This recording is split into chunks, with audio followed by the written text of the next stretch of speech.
Good morning, everybody. We're back again, raring to go.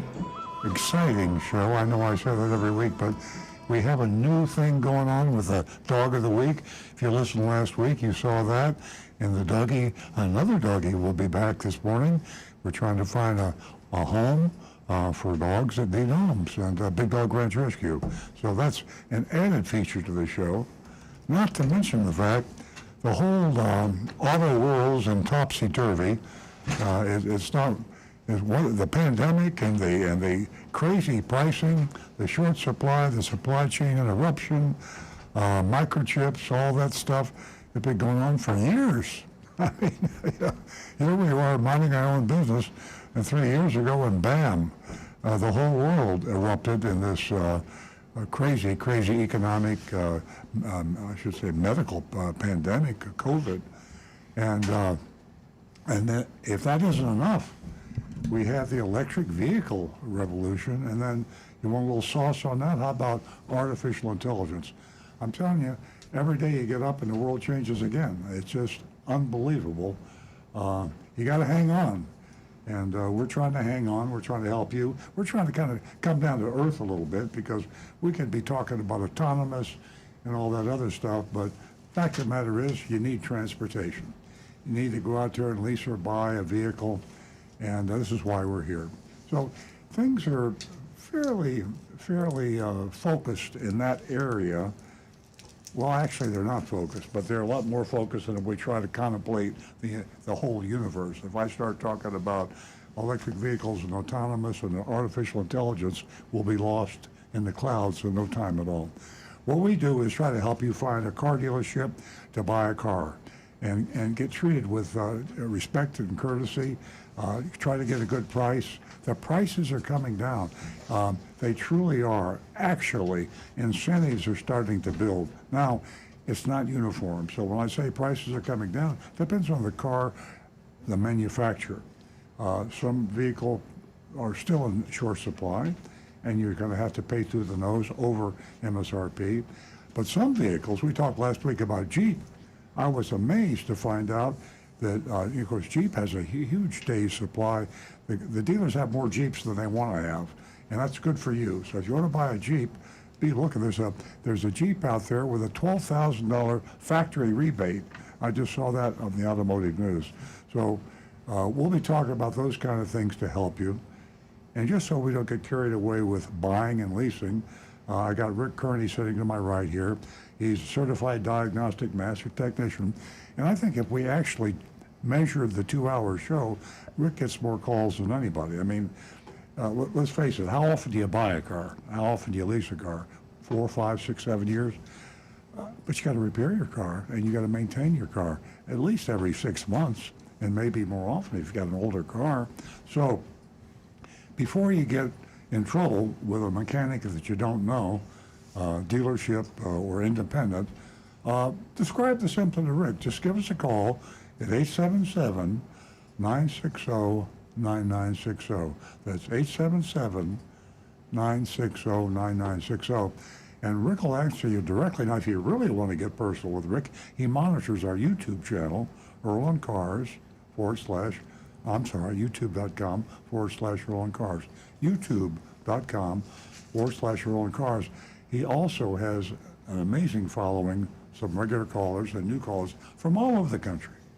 Now, I was looking at our stats the other day. Jonathan will correct me if I'm wrong here, but I believe we actually have viewers and listeners from 18 countries. I mean, I'm talking India, the Philippines, I'm talking Australia. So, it's crazy. Don't forget Rome. Yeah, I mean, I don't know where you buy a car. I don't know the first thing about buying a car in India, but good luck. That's all I can tell you. It's probably easier than it is in the United States. The United States is the focal point of the flim-flam, haggle-hassle car dealers, and we got a lot of them. And a very high percentage of them are in South Florida. That's where we're broadcasting from now. But anyway, let's get back to Rick. If you have a squeak, rattle, or roll, you don't know what it is, or a smell, or a drip, drip, drip, or all these crazy things that happen with cars, Rick. and you can text him at 772-497-6530. I said 772-497-6530, or go to YouTube, earloncars.com/YouTube, and describe it. If you really want to get fancy, you can send him an audio file, or you can send him a video file. Rick can answer just about any question, and if he can't find it, he goes to Google or some other source. He's fast with the fingers, and I promise you he'll save you a lot of money. Now, we do prioritize telephone calls, and we only have a limited number of lines coming in, I think it's like 5. So if you call and wait too long, we know we're going to lose you. Although we do have 2 hours, we don't want you waiting that long. So Nancy Stewart, my co-host, sitting to my left here, she watches that phone like a hawk. And when the phone lights up, she has all the information on her laptop, computer, and she will stop Rick or stop Stu. Oh, by the way, Stu will be here. My son, Stu Stewart, will be here and this morning. And he'll stop me from yakking. We go to the phone, and Nancy answers the phone. And I'm going to turn the mic over to her because she has a special offer. You new folks don't know about this, but especially you ladies, listen very carefully. We have a very special opportunity offer for ladies who have not called the show before. Thank you. Good morning, ladies and gentlemen, and welcome to Earl Stewart on Cars. We enjoy your company. You're a big part of the show, and without you, well, it wouldn't be as successful as it is today. Ladies, I have $50 for the first 2 new lady callers. Yes, $50 for the first 2 new lady callers. Give us a call and say hello, or maybe you could share whether you purchased, leased, whether you had service, anything at all. 877-960-9960. And as Earl said, we have a special guest in the studio this morning, and that's Charlie. Charlie will be here, and he'll dazzle us and you, so stay tuned for that. And Charlie's from the Big Dog Ranch. That was an artificial bark. The dog is not here yet. That was you-know-who, Rick. I believe that Charlie may sound just like that because he comes in on his weight at 55.6 pounds. Give it to us again. Oh! Because Charlie happens to be a black and tan coonhound. That's what I'm talking about. He's a hound dog. There you go. Okay, folks, as you can see, we're going to have a whole lot of fun. Give us a call, 877-960-9960. You can text us at 772-497-6530. Don't forget your anonymous feedback. youranonymousfeedback.com. You can get in touch with us you have so many options. Take advantage of it. We're going to go right to the phones, and we're going to talk to Gene, who's been waiting. He's calling us from Jupiter. Good morning, Gene. Hi, good morning, everyone. I have a story, hopefully a quick story to ask Rick about why this thing happened. My husband and I, in 2015, we flew from Florida to California, Sacramento, and we're going to go up to the coast to Canada. And while we were there, we stopped at a little park, had a cute little lighthouse there. We rented a 2015 Jeep Compass. When we came out from seeing the lighthouse, the key fob and the key would not work in the car. We could not open it no matter what we did. So we went to an office. It was getting late in the day. It was getting chilly. Went in an office called AAA, and they were there probably maybe within a half hour. When we came out, the car had been moved. We did not move it. Somehow it got moved, and then the key fob and the key worked, and we were able to, resume our trip. So we just want to know how in the world that could have happened. And the miraculous thing is someone else got in the car and moved it. And number two, they didn't steal anything. They could have stolen the car. They could have stolen our content. That's a Twilight Zone thing.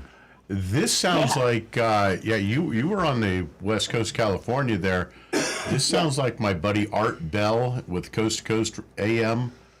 He does all the paranormal stuff. The best I can tell you there is a very, very slim possibility. Now, your chances of winning the Powerball or something are huge, but there is even a tinier chance that another key fob of a similar car to yours, the same manufacturer, Yeah. might have the same code to get in and start that car. Do you know what those But stats for are? someone to move that car and then simply move it over Yeah.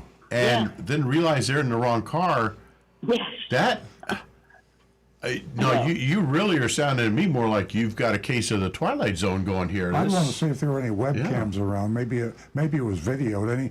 Any chance of that? That'd be fun just for your own information. Yeah, That's- no, and I'm thinking, and thinking back, I was kind of looking around to see if there could have been another car like it, because I kind of thought of that maybe, and I did see another Jeep, but I didn't really notice what kind it was. But it was just so strange, and actually, I did call Jeep Chrysler about it. I think while we were waiting for the AAA to see why we were locked out, and they really didn't. Although they did mention something that it's possible it got scrambled somehow, but that was all I could say. Wow. Well, one thing to bear in mind with smart keys, where it's using a radio frequency, it's a transmitter basically. By FCC regulations and rules, these little transmitters cannot cause interference on any other system, and they have to accept interference from other systems. Because certain systems, like say first responder radio systems, always have to take priority in cases like this, in airlines or anything else. So there are times when electromagnetic pulse, high tension wires, they can cause those radio signals to goof up and the key doesn't work. That's why you have that little mechanical key to Yeah. get in the car, and then to start it, you simply hold the fob up to the start button while you press the button. That negates the radio signal and lets it work as a normal key. But Right. for We someone couldn't to get in the actually car. move that car, that's the creepy part. Yeah. and we We'll couldn't get in ponder the that, car Gene. at all. That's really going to keep us scratching our heads. But if we figure it out, we'll let you know. And Jean, Yeah. real quick, I'll share with you that Earl and I have had the experience of, parking the car, going into wherever, and coming back out and hitting, that car that we thought was ours. We were trying to open it, and Yeah. it was another car, and didn't realize it until we got inside of it. So that has happened to us. Wow. And by the way, it was not a great car. Jeep Compass in 2015. Yeah. It was okay going maybe 40, 50 miles an hour, but when we got on the highways, it was scary. It just did not feel good. Terrible. It's not a nice car. Well, it was great to hear your story. Stay in touch with Yeah, us thank and give us a call. Let us know how Okay. things turn out. Yeah, I really enjoy your show. Thank you. Gotcha. Thank you. 877-960-9960, or you can text us at 772-497-6530. And I want to get this information out to you that you need from time to time, and it comes from one of Earl's columns, how to know if a Florida car dealer is breaking the law. You can go to www.floridalawprotectingcarbuyers.com. Take advantage of that. It is a big help. Our text number is 772-497-6530. We have a great mystery shopping report coming up and so much more. Back to the recovering car dealer. Yeah, Rick mentioned earlier from Gene's call about the remote possibility that a keyless remote could be duplicated maybe every 5,000. If you go back far enough, when we had ignition keys, it was about 1 out of 10 or 15. And I had an interesting experience at the old Palm Beach Mall in West Palm Beach, Florida. I was driving a Grand Prix. I was a Pontiac dealer then. So I came out, I saw my green Grand Prix, hopped in, cranked it up, and headed back to the dealership. And I got all the way back to the dealership before I realized that my briefcase wasn't in the back seat. First, I thought someone had broken in and stole my briefcase, and I realized this wasn't my car. So both keys, the opening key opened it, Yeah, the yeah. square opened it, Yeah. and the square started the round to open. You know, I went all the way back. wow. I'm thinking I'm being arrested. I'm looking to see if the cops are looking for me. And then I tried to find the parking place on that huge lot, and fortunately the parking place was still there. So I car was pulled the there. car back in, got out, wiped off my fingerprints. I'm only kidding, but I got out of the car and found my car and It's drove amazing. on. Yeah, you're lucky that that person didn't get in your car and went home with yours. Yeah, exactly. Boy, interesting stories that we have. An interesting story, not good news, but did you hear about the derailment in Arizona? New cars, vans, what else did they have? That'll drive prices up a little bit, yeah. Yeah, Huge. there was probably, I think, 23, maybe even more. But comes at an unfortunate time, especially with what's going on at the port on the West Coast with, well, a lot of negotiations. Well, Stu's back. He's feeling better, and of course, he is the cyber master general of our undercover agent, Agent Lightning, that does our mystery shopping reports. And I always forget to mention that because we've been doing thousands of them. So, I mean, but it is a unique factor. I need to mention it every week because if you're new, you ain't seen nothing yet. You need to stay tuned for our mystery shopping report. That's in the last half hour of the show, right after we do the dog of the week. And people are afraid to do it. It's legal jeopardy, really, because you go in and you pretend to be somebody else. We pretend Agent Lightning pretends to be a car buyer or a lessor. They're going to buy or lease a car. She is, and goes through all the negotiations or whatever pricing. And she reports exactly the treatment that she gets in the dealership. We name the name of the dealership, the location. We name the sales manager. Everybody she meets, we get the names. So it isn't, some sort of this is kind of a bad dealership. We tell you exactly where they are, what they're located, what they did. If they break the law, we tell them, we say this live on the air, this dealership broke the law. And of course, a lot of you lawyers out there, and I know you're listening, and I know you dealers are listening too, but you don't call in. That's why we have anonymous feedback. But I digress. The reason you don't sue us because we're telling the truth. And you lawyers know that libel and slander, that's pretty serious offenses. There's one perfect defense. You cannot be convicted of libel or slander, sued for libel or slander if you tell the truth. So we always tell the truth. I mean, why not? The truth is stranger than fiction when you go into a car dealership. I mean, you can't believe some of the things that we report. And Sue's in charge of that, and we archive those on our website, Earl on Cars. So if you don't believe me, just go to earloncars.com, look mystery shopping reports, and read one. And we archive hundreds of reports on our website, and we classify them. We have our recommended dealer list and our do not buy from this dealer list. Unfortunately, it's not worldwide, even though we reach the world. Most of our shopping reports are from Florida, but we do have them in Tennessee and Pennsylvania. Agent Lightning gets around, and we have a pretty good diversity. Most of them are in South Florida, and frankly, the South Florida reports are the worst of the worst. That's, car dealers down here are the crooked of the crookedest, and they just take advantage. You got some down here that you don't know why they're not in jail. Well, some of them are, I think, but if you want to buy a car, don't come to South Florida. The further north you go, the better it gets. And then some states like Pennsylvania, particularly the smaller towns, they've got some pretty nice car dealers out there. So we grade on the curve. I think we have a telephone call. We do. We have, Jonathan, is this an accurate statement? We've had a lot of calls from Tennessee. We've had a lot of calls from Tennessee. Okay, we're going back to Tennessee, and we're going to talk to Lance. And Bob, hang on. Bob's calling us from Lake Park. Good morning, Lance. Welcome. Well, good morning, Earl. Good morning. I want to let you know that the plans for Earl Stewart Day this year are already underway. Oh, boy. Uh-huh. And it's going to be a fantastic thing. We did talk about that last week. Yes, Earl. Rick, I've got a 2011 Toyota Camry Hybrid that has all of 255,000 miles. And through the years, I spent probably $600 on repairs. But I've maintained it well with oil. Now, it's a wonderful car, but it's not worth a hoot plowing gardens with.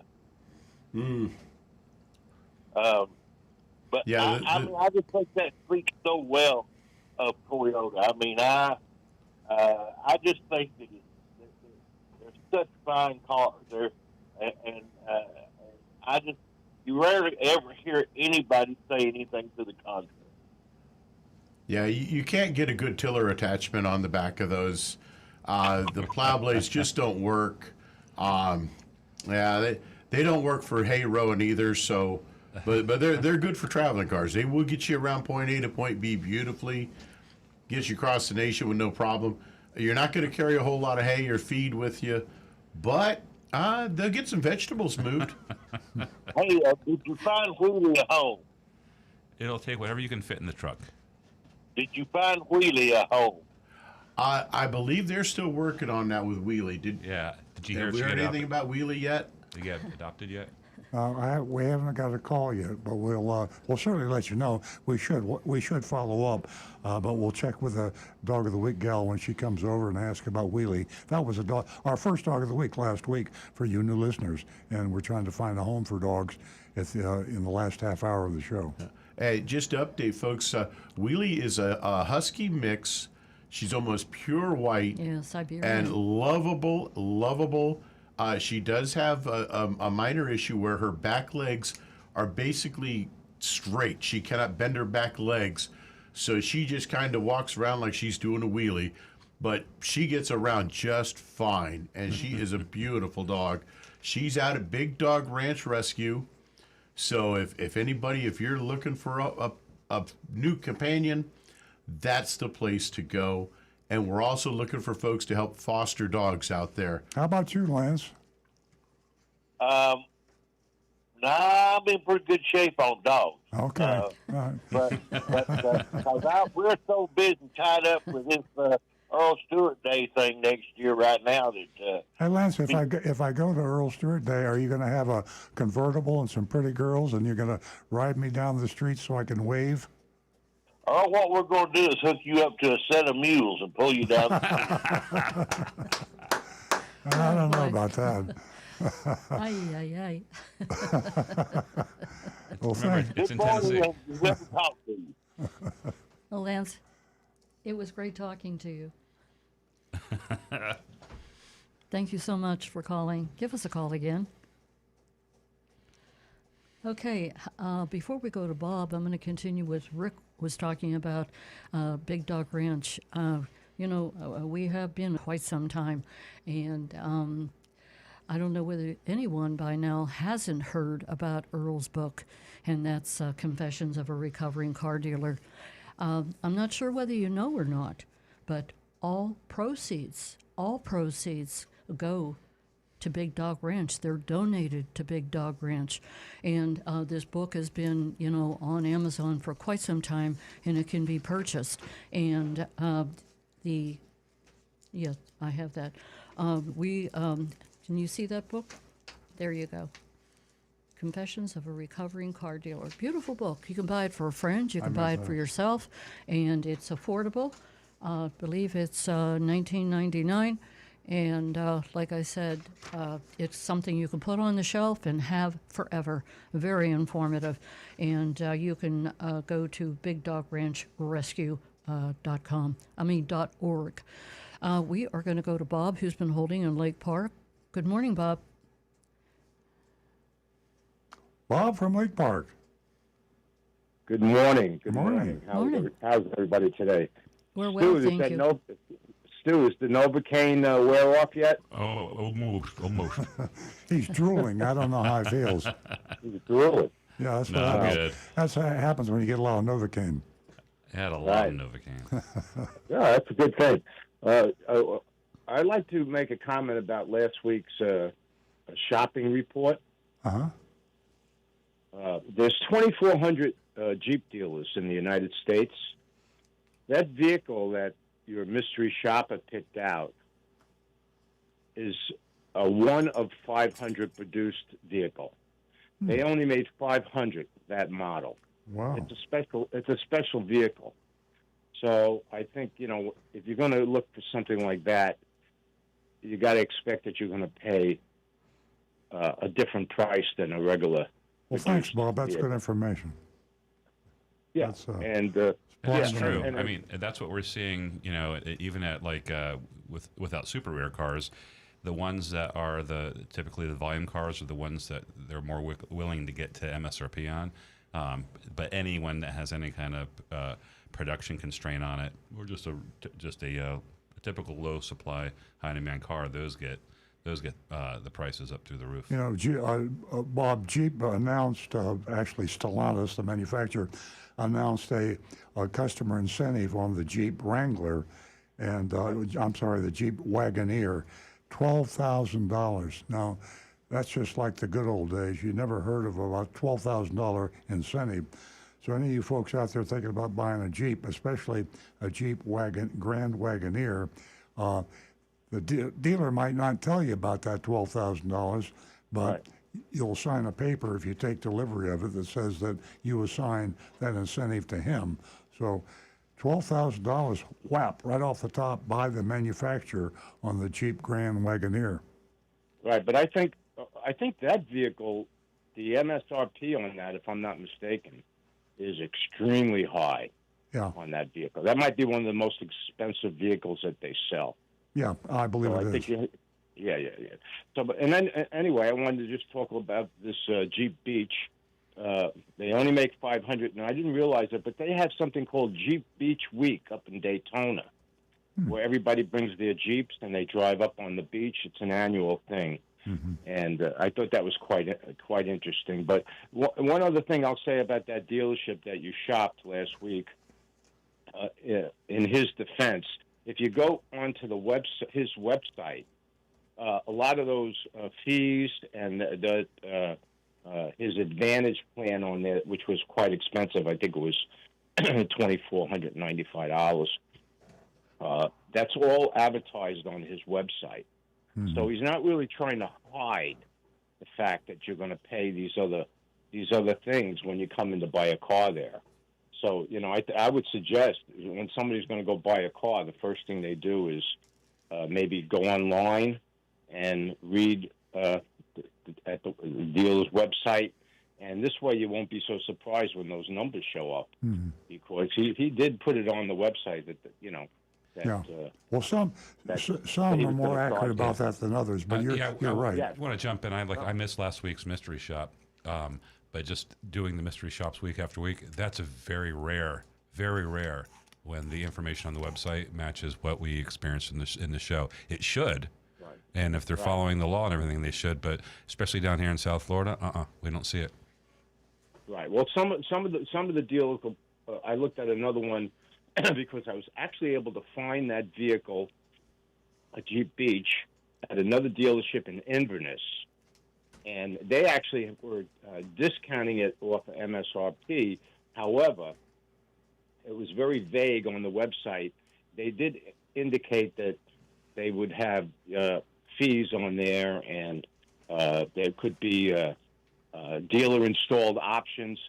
But they did, unless you actually go into the dealership, I guess, or you talk to somebody online, you really don't know what you're up against until you go. You work through the numbers. Yeah. Right, until you're there. But in this case, for this dealership last week, he clearly put it on his website that he had this Advantage plan that he puts on his cars, and he put out the amount that's on it, and he put his other fees on there, his dock fee and everything else. All right. So I think it was pretty evident. Yeah. Well, thanks for pointing it out. That's very fair. We want to be fair. Yeah, if we miss something, blame my brother Josh. He did the mystery shopping report last week because I was drooling. Yes. Okay. All right, one other thing. My cats want to know when they're going to get equal time on this show. Well, we have a cat that she's passed away since then. Ollie, I'm sorry, he's passed away. And I think we need a replacement cat, so you're welcome to call in, and she can meow on cue. She's welcome on the show. All right. Well, good luck with the dogs anyway. All right. Thanks, Bob. Thanks, Bob. Right. Give us a call again, 877-960-9960, or you can text us at 772-497-6530. Hey, I'm sure everyone has heard about Elon Musk and Mary Barra. I'll tell you what, did you ever think that the two of them would be sitting in the same room together? Amazing. Money does that, though. So it's a good thing. These superchargers, wow, there's going to be a lot of them. And Elon Musk is going to make them available to GM just like Ford. So it's an interesting story that will continue. Now back to the recovering car dealer. Well, I just want to repeat now again about, we're talking about Stellantis and Jeep. Jeep is the car manufacturer that has the most cars. So it's all about supply and demand. They have a big supply. They're assigning incentives more and more. So when you go car shopping, if you're looking for something that is scarce, you're still going to pay through the nose, supply and demand. But if you're a Jeep fan, now's the time to buy. Also, I'd like to say that when you go in to buy a car, I have a blog I did that's actually next week's blog. I actually rebooted Nancy's idea a long time ago, and we have a blog with a contract that you can look at, read it, and if you take it to the car dealer and ask him to sign it, it will assure you that you get an out-the-door price. So if Nancy will hold that up there and show you the blog. Is that on, Stu, is that on our website now, though? It should be. Josh is doing it. You send it on Fridays now, so I'll double check that. It should be at earlandcars.com, but it's basically car buyer's guarantee, and it's pretty basic. It just says when you're negotiating, when you're shopping around for a car, you insist on getting this out-the-door price, and they have to sign that they give you the out-the-door price. That way you can shop and compare the price, and you also have to let them know because they're going to tell you how many days that price is good for. So if you go to earlandcars.com and you can look at Car Buyer's Guarantee, that's the latest blog. If you have the courage to go to that car dealership and say, okay, that's the price you gave me, would you please sign here telling me that I have the real price? And if they sign, they have to stick to it because it's a legal document. Just a tip if you're going to go car shopping. And by the way, a lot of people, we still talk in terms of car shopping, and I have a visual image of people going into a car dealership. When you go into a car dealership today, you're asking for trouble. You need to contact those dealers digitally or by telephone. You can contact many more dealers. The conversations are actually more productive because you eliminate all the nonsense and you control the conversation. When you go into a car dealership physically, you're on their turf. That's their home ground. They have a system, and when I say a system, car dealers have a buying, selling system. And they know exactly A, B, C, D what to do. You've bought a car, you know what I'm talking about. You're greeted, a salesperson talks to you, they ask you to make an offer, they take the offer to the sales manager, and the games begin. And you're under their control. When you're at home in the comfort of your living room or your home office or wherever you are, a phone, a computer, a smartphone, you're in control, and you can remain anonymous. With that, you say, how do you remain anonymous? Well, you make up an email address. You get a free email address from Google or Yahoo or a number of other sources, Microsoft, and you can have that strictly for your car shopping. You don't have to give them your true phone number. I wouldn't recommend that. So you use strictly online and collect best prices, out-the-door prices from half a dozen dealers. That way you save a huge amount of time and you get a much better price. It's a car buyer's guarantee for an out-the-door price, and you can go to Earl on Cars and find that all of Earl's blogs and columns are, available, and you can pull up today's, yesterday's, last year's, whenever. And this past week, a lot of questions were asked, and one of the questions were, how do we build trust here, on our show? So much trust. And, I said that by doing the mystery shopping report week in and week out, and we've been running from the Wild Wild West for, well, a long, long time. But you take a look at those mystery shopping reports, and they're done for a reason. And the Spy Master General and Agent Lightning, what a fantastic job they do to make it all pretty clear for you to pick and choose where you want to go for a vehicle. Give us a call toll free at 877-960-9960, or you can text us at 772-497-6530. And don't forget, youranonymousfeedback.com. Now back to the recovering car dealer. Okay, let's get you some text or YouTubes, or do we have any? Yeah, we can jump over to Anne Marie's. She's got a text waiting for us. Rick ought to pay attention. I think this is up your alley. Anne Marie says, good morning. In the old days when a tire went flat, no one could call AAA, and they'd, one could call it, I misread that. One could call AAA, and they'd either plug it or put on the full-size spare. Not anymore. What would be done nowadays if a set of tires had 35,000 miles on them, and they still had good tread on them, but one tire picked up a nail, or maybe had a bad valve stem?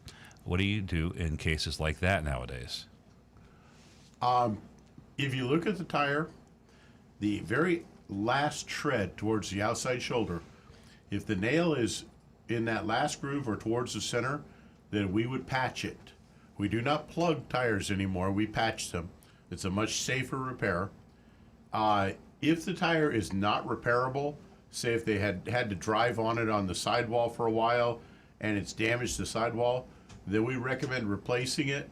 And we will put on just one tire, but we usually, if the tires are really worn down past 50% tread, we'll recommend two so that you don't get a radial tire pull or cause the car to basically pull one side or the other. Okay. Well, that answers the question, Anne Marie. I wish you would call and then you could have a follow-up question. Well, Yes. and just my own personal preference, both of my vehicles, mine and my wife's vehicle, I have not only a nice long breaker bar so we can change the tire easier if need be, but I also keep a little battery-operated compressor that plugs into the power outlet, the cigarette outlet in your car, and it can take about 5 to 10 minutes, but it will pump up a tire. Yeah. So if you have a nail in your tire and the tire's gone low while you were in a store or something, you see it's just a little bit low, Yeah. you can add enough air into that tire to be able to safely get to a service station to have that tire repaired, and it'll save the life of that tire. That's a great little gadget We to talk have. about AAA a lot, but we don't endorse them as often as we should. American Automobile Association, they're a great outfit. They're very reasonably priced. It's a not-for-profit group, and they've been around forever. I was on the board of directors of AAA many years ago. They have approved dealers. If you need to know a good place to take your car for repair, they even have a website you could go to. I have that written down here somewhere. But I even use AAA. Here I am. Yeah. We're automobile dealers, and I think Nancy had a flat tire or lost a key or something. Dead battery. And bam! I called AAA. Bam! They're out there, and I think within a half an hour, unbelievably fast, courteous, very reasonably priced service. And if you remember, a lot of this stuff is free. So I highly recommend that you join the American Automobile Association. You get newsletters and all sorts of good stuff, and there's no profit motivation for them. It's like Consumer Reports. They're not for profit. They exist on contributions and dues of members. So it's a great way to. I'm gonna look for that website they have. It's carrepair.com. When I find it, I'll. Hey, what? Oh, here it is. Consumerreport.org. CR as in consumerreport.org/car repair. You ought to write that down. CR as in consumerreport.org/car repair. And then you put your zip code in. They tell you, and then you tell them what you want to do. I want to have a oil change. I want to buy a tire. I want to have my engine overhauled, whatever it is. They give you in your zip code the prices, the price range that you should pay, and they recommend various shops in that area. And I will say that you see a lot of independent shops recommended because they take into consideration cost. Car dealers charge more than independent shops, but car dealers also have the fact that they have the support of the manufacturer, the diagnostic machinery, and the training. Now, all that stuff isn't going to add up to a good repair, but it helps. Independents don't have that, and unfortunately, if you have a complicated repair, you might end up having to go to a dealership anyway. But I'm sure that AAA takes that into consideration when you go to that particular website, cr.org/car repair. Great points. We're going to go back to the phones. Stu, we're going to talk to David from Jupiter. And Marty, hang on. Good morning, David. Good morning. Welcome. I'm calling from Jupiter, and the story that I wonder if you could give us some help. My daughter-in-law bought a 21 GMC Denali. She was here in February. They drove back on an off-ramp in Georgia, and the car died. They got it to the dealer. The dealer said it was at a computer hiccup, but it destroyed the engine. It's been there since February. They got another engine, put it in, said the new engine's no good. Now they're waiting for another engine. Oh my God. And wondering what the hell recourse she has. She bought the car in Massachusetts.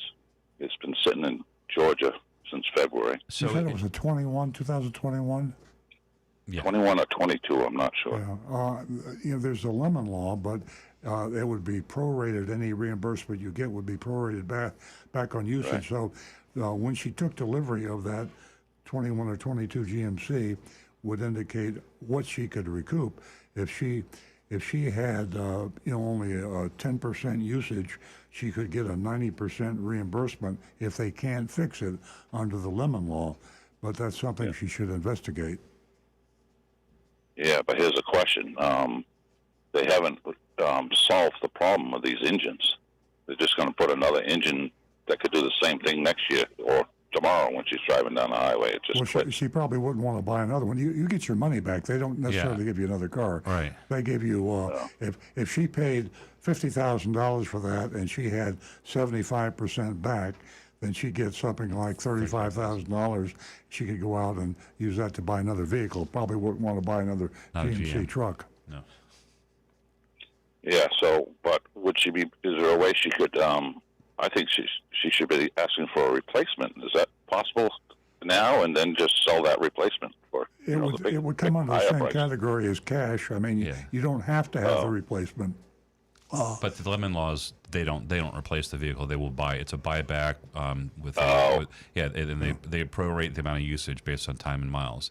They So- will work with the dealer, and usually, if they replace the vehicle, the dealer probably, if he has any conscience at all, which is a huge question, would make the price reasonable. Work with what you got. Yeah, to the customer. But by the way, lemon laws vary from state to state. I'm speaking from my knowledge in Florida. You said Georgia, so she'd have to familiarize herself with the Georgia lemon law. Just Google it. And I know probably it's going to require that she notify the dealer in writing within a certain period of time, and they have to allow the dealer in Florida they're allowed two chances to repair the vehicle. Right. And if they can't do it in but- two, go Yeah. ahead. Do you mean Georgia, or she did buy the car in Massachusetts? Oh, Massachusetts, yeah, that's where the law would apply. Yeah. Right. All right. One more question for a different vehicle. 2012 Grand Cherokee Overland. They have a recall for a fuel pump relay that's been going on for years, and they can't come up with a part. What the hell happens? Wow. What happens if for the fuel pump is it going to cause a fire, or is it doesn't start, or is it cut off driving, or what's the Cuts off? Yeah, Dave, I don't know. what I would do is I would demand a loaner. Yeah. And you're talking about A what? a vehicle. They should loan you a vehicle at no charge until they can get that fuel pump installed, because you've got a safety issue. And again, like anything with a car dealer or a business that's giving you a hard time, put everything in writing. Email's fine, a text is fine, a letter is great, but you put them on notice, carbon copy your attorney, and just say, I require a loaner. I'm afraid to drive my 2012 Jeep, and I'm going to insist that I have a free vehicle to drive until you can fix it. Awesome.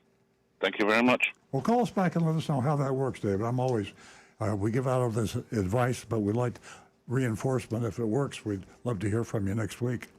Yeah, Sure. David, we have the mystery shopping report coming on later, so stay tuned for that. Thanks for the call. I want to thank all the ladies that really helped us to move in the direction that we're in right now. And Earl on Cars, thanks you very much. As I mentioned earlier, $50 for the first 2 new female callers. Give us a call, say hi, or share your story with us.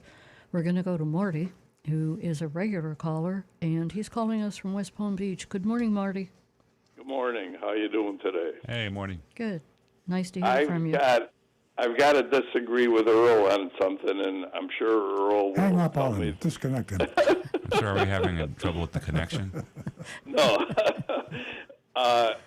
Every car that I've ever bought, when you bring in your trade-in, I'm just going to say over the phone or on the internet, you can tell them what car you have and that you're going to trade it in.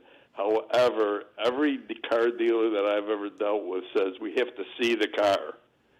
So you have to bring the car into the dealership. Sure. Most Now, places.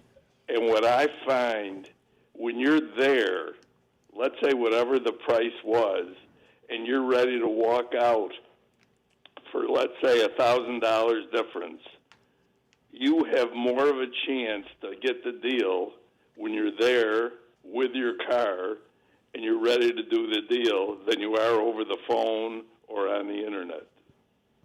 So I don't know if Earl will agree with me or just hang up on me. Yeah, well, I respectfully disagree, because if you're going to try to flim-flam the dealer and describe the car inaccurately on purpose, then it's going to be a problem. But if you accurately describe your car, and we do it a lot at our dealership, and this is a digital age. I mean, phone, online, email stuff is really real. It's happening.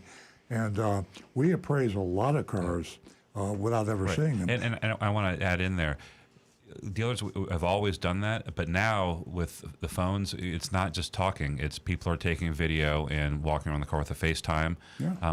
We're seeing cars live. The only thing we're not doing remotely is driving them. Yeah. And so that's the thing, is so we can give, and a lot of dealers can give a firm figure. Dealers buy cars from each other online, and everything is done online.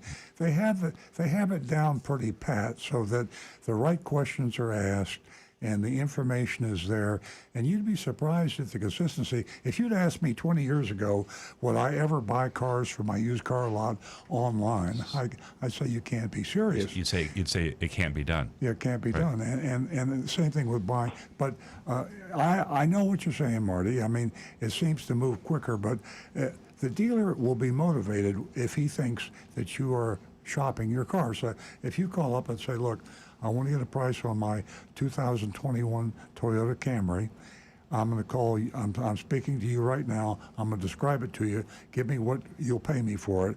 And I'm going to call 5 other Toyota dealers. They're motivated to give you a real price. The only danger is they're going to highball you, so you come in and then they find a scratch. But today I don't think that'll happen. That's true. You will find dealers that will tell you on the phone, oh, to get a better number, you got to bring it in. But that's just get them in the door tactics. That's not really describing like the real dynamics with your trade. They just want to get you in.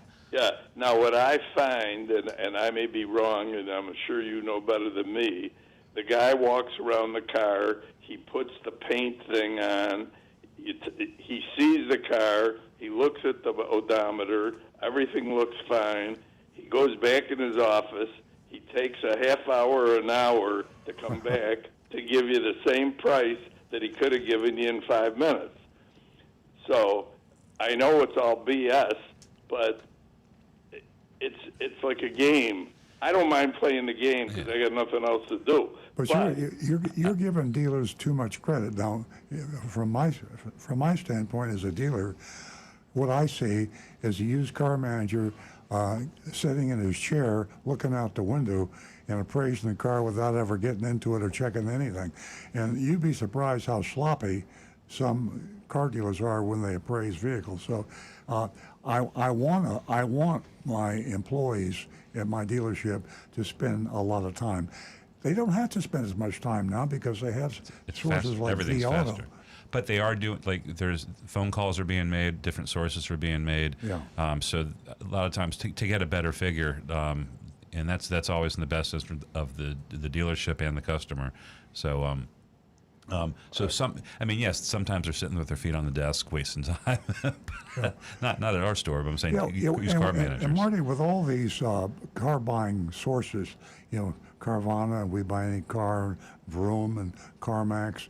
I mean, there's so much competition out there buying used cars today that the dealers that aren't good at buying on the phone or buying online are really going to hurt themselves because there's a huge shortage of good used cars. So you're a victim of rapid change. You're looking at the way things were 2 years ago or 3 years ago, and today things are light years difference from they were now. So you can get a good price on the phone today. I'm confident.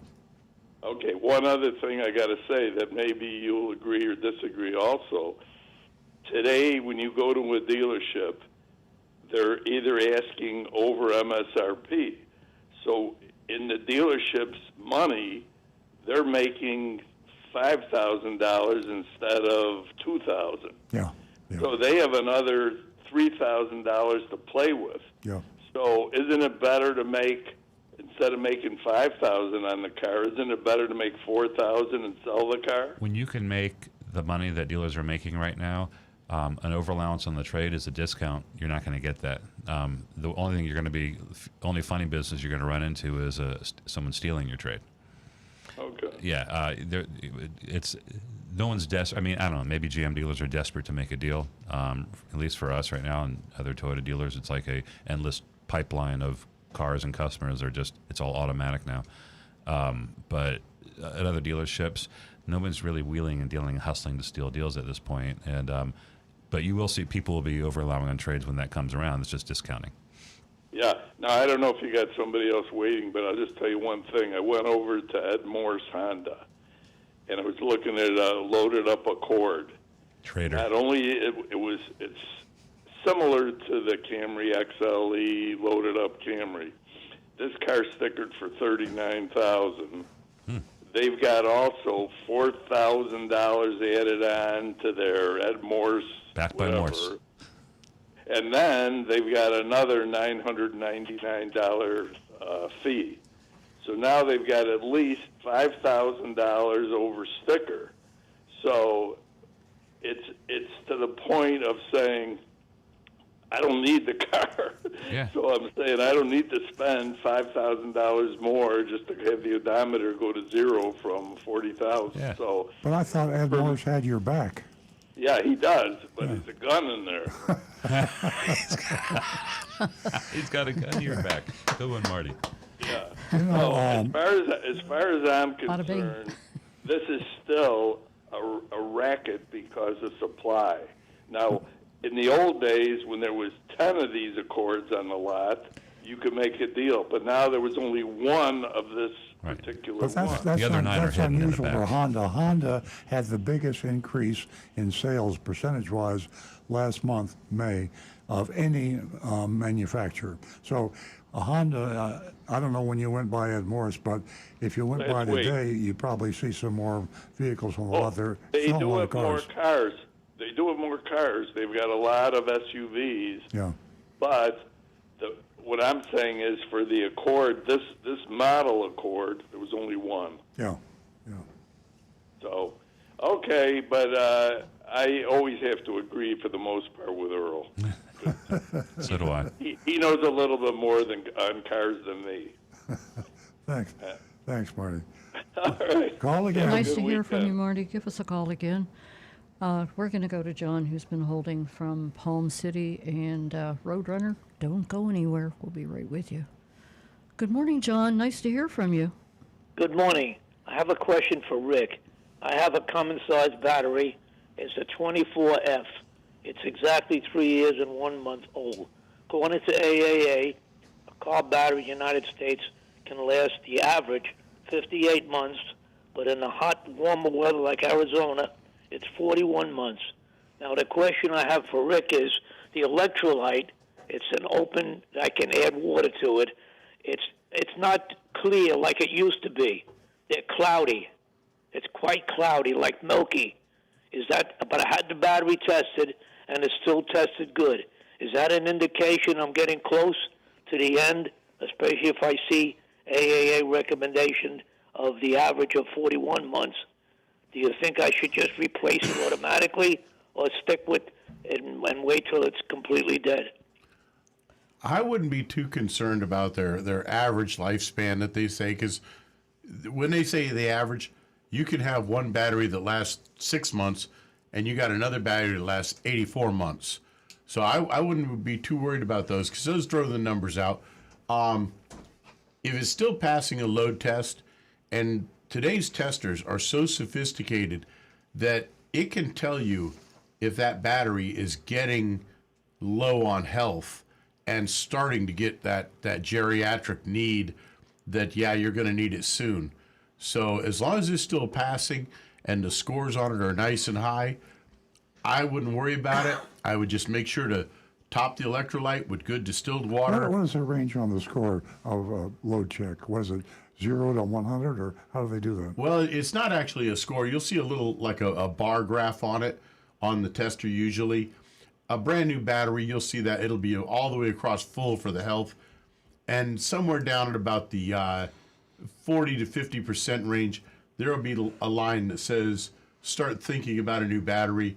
And when it gets much below that, then it says, all right, it's time to replace this So one. percentage-wise, just give it a check, John. If you got 50, 60 percent of your battery left, hang in there. Don't worry about it. I would hold off, because there's no sense putting the money out today if you can get another 4, 5, 6 months out of that battery. Well, I'm doing my homework ahead of time, and the July issue of Consumer Reports on page 9, it shows a leading battery with a 90 score, and it's a 24F mine. It's called a Napa Legend. That's at Napa stores, and that's a top leader to them. And then I'm looking at another one. I want to see what Rick knows about that. Years ago, I used to buy my batteries at Sears. They had a brand called Die Hard. I find now that Die Hard is back on the market again. They've got 75,000 dealers. They give a fantastic guarantee with 2-year road hazard, no nonsense service. I mean, even for lockouts and towing and everything, all included by you buying that battery. It's 24,000 or 2-year full warranty. What's Rick's opinion about a Die Hard battery? Right now, Die Hard, the name, probably was bought out by another company, and they may be all owned by one parent company, but basically they're just giving you options to compete against others. You're going to pay a little more for the name, but if they're giving you those extra benefits, it may be worthwhile to consider. Okay. I mean, it's like Craftsman tools. It used to be Craftsman with Sears, and they were, had a lifetime guarantee. If you broke a screwdriver, you walked into Sears, you handed it to them, they hand you a brand new one. Well, now Craftsman has been bought out, and that brand is now available at Lowe's. If you have a Craftsman tool, you walk into Lowe's. If it's broken, they hand you a brand new one. Okay, but one other question. Do you recommend to buy a perfectly sealed battery that you don't see the fluid in it, or one that you can add, like distilled water yourself in it, and look at the plates? What do you have in your own personal vehicle? Mine are sealed units, but then I buy them, from Toyota, through the dealership, so I get a nice discount on them. So I'm not too worried about my part supplies. For the average person, a maintenance-free battery is really the way to go, just because it's one less thing you have to worry about keeping an eye on. And believe it or not, a lot of these maintenance places, lube techs, they don't know they're supposed to check the batteries once in a while. And that fluid level, when it gets down low enough and those plates start getting exposed to oxygen, in the open air, that puts a hurting on that battery. Yes, absolutely. Especially in South Florida here with the heat, that evaporation takes place. And if you have the open type that you can add water to, it should be checked regularly because that fluid tends to evaporate from the heat. Exactly. Hey, Donovan, my buddy on YouTube here, just came in. He says, diehard batteries are owned now by Advanced Auto Parts, but they are made by a company called Johnson Controls. That Johnson Controls makes probably about 80 to 90% of the batteries on the market today. As a matter of fact, Toyota factory batteries, the ones that come straight out of the factory, are 90% Johnson Controls. He beat me. I was Googling. I had all that ready to throw in there as soon as we got off the call. But I think Johnson Controls is owned by Clarios LLC. I'm digging deep here. Yep. See, I mean, it all comes down to all these different companies are usually owned by one big company. When you follow it back, there's one owner. All marketing and names, and all the batteries are probably the same. Yeah. That's true They're because just branded. the Napa batteries are owned by the Delca company in Pennsylvania, and they make it for Napa, and they also make it for AAA. Yeah. So it's very true. There's Things not have many changed. of them around. Interstate is another one. Absolutely. Thank you for the information. Oh, you're welcome, John. It was Thank great you. hearing from you. Have a wonderful day. We're going to go to the Roadrunner who's been holding. Good morning. Me. Beep, beep. Good morning, Steve. Welcome. Good morning. Hey, Good Steve. morning. Okay, my question is, with all that smoke that was up in the north, Yeah. okay, would that have anything to mess up any of the car sensors, like the oxygen sensor or any other sensors where it would throw off the car running good? Good question. Oh, it definitely can have some effects. Filters are going to start getting plugged. 'Cause smoke is a particulate matter suspended in air. So, there is particles there. So you're going to have issues with filters getting plugged up. Various sensors such as the mass airflow sensor, the manifold absolute pressure sensor, anything that is measuring anything that has to do with the air. Air-fuel ratio and oxygen sensors in the exhaust I don't think are going to be as affected because they're going to be getting the exhaust right out of the engine anyways. But there are certain others that can have get affected by that, and things such as the PCV valves might start seeing more residue buildup. How about paint finish? Smoke is definitely going to have an effect on your paint finish. You're going to want to get your car washed and waxed a little more often to get that smoke and ash and that residue off of there. Or come to Florida, get out of New York.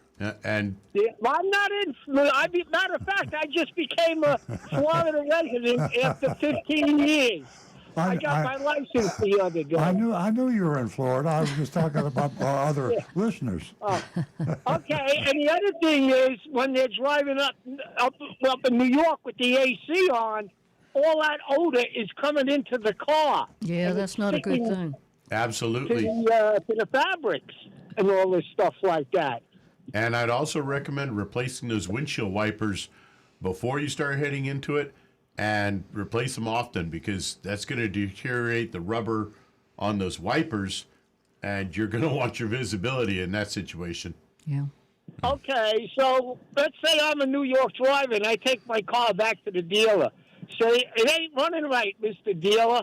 Oh, you need all this, you need all that, when you really don't. You think the dealers are going to be taking advantage of some people? Oh, that I'm believe sure. all that There'll be stuff? air filter specials left and right. Oh, and yes. Yeah, inspections, free inspection, smoke inspection, and then Yep. You're absolutely right. Yeah. Somebody always profits. Jonathan just suggested keeping your AC on recirculate But even on recirculate, you're still getting a certain amount of outside air being drawn in, so that that air doesn't get stale inside the cabin. Very good. Oh. All right, everybody have a good weekend. I'll talk to you next week. Thanks, Road Runner Steve. I hope so. Thanks a lot, Roadrunner Steve. Thank you. Have a great weekend. 877. And Johnny Z. Fradley just said, "The smoke up there smells like Canadian bacon." Well, it probably smells good. Ha ha. Thanks, Johnny. Yeah, that was cute. Okay, we're going to go to Dawn. Dawn is calling us from West Palm Beach. Good morning, Dawn. Good morning. Good morning. Good morning. What can we do for you? I have a 21 Toyota Sequoia Platinum, and I'm from West Palm Beach, and I found it on the internet over in Pinellas Park at a Mercedes dealership, and I brought the car and had to Earl Stewart and I know Elaine for many, many years, and he did the Bluetooth, and I was complaining to her prior to that in doing a conversation with the Bluetooth of the car, after 3 to 5 minutes, it totally disconnects. And whether Rick or someone knows the answer to solving that. Is everything up to date? First question, what type of phone are you running? I have an Apple. Okay, iPhone, what model is it? What's the latest on the market? Is it a 14? 14 is the latest, yep. Okay, I think it's a 13. 13? Okay, odds are you are on the automatic update, but I would still go into the settings on that and check to make sure that there's no updates in the phone itself, is the first thing. The second thing I would do is, if you get an opportunity to go by the dealer, ask them to check and see if there are any updates available for the radio itself, for the software on the radio. Make sure to get both of those taken care of. And the next step that I would try is I would delete the car from the phone, totally erase it, and I would erase the phone out of the car. As a matter of fact, I'd even go so far as to do the delete personal data on the radio itself in the car. It's terrifying to do that. It sounds it, but it's really It's not okay, that, though. It's It's not okay. that big a deal. You're just erasing the phone out and then reconnect it back in. Yeah, I know. And it will get all the data back in there, but it reboots everything right back to the beginning, and see what that does for you. Those are the basic steps that 99% of the time that solves all the issues.